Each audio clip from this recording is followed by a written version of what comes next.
Tanzania imeendelea kutambulika na kung'ara kimataifa.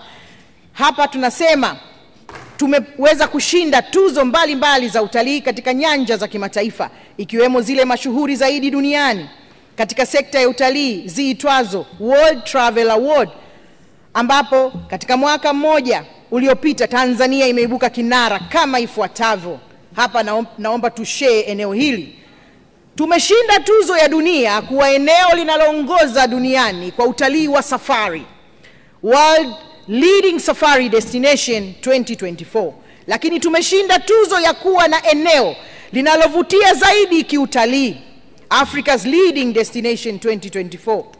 Mheshimiwa Spika, tumeshinda tuzo ya hifadhi ya taifa Serengeti kuendelea kuwa hifadhi bora duniani kwa kipindi cha miaka 6 mfululizo kuanzia 2019 hadi 2024.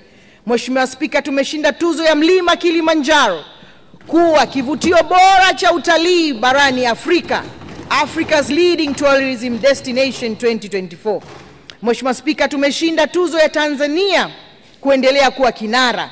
Hivyo niseme Tanzania kushinda kuwa mwenyeji wa tuzo za utalii duniani kanda ya Afrika na bahari ya Hindi zitakazofanyika Dar es Salaam, Tanzania, tarehe 28 Juni 2025. Hapa niseme kwamba sisi tumechaguliwa kuwa mwenyeji wa tuzo hizo.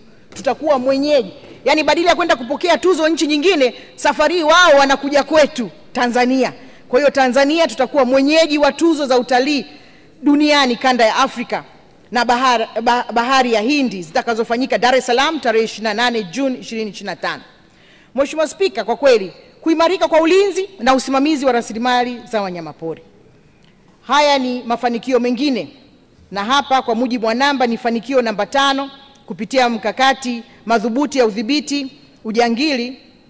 Tumeendelea kuimarisha doria na matumizi ya teknolojia na tumeshuhudia ongezeko la idadi ya wanyama pori na hali ya usalama katika maeneo ya hifadhi kuliko wakati wowote duniani katika historia yetu.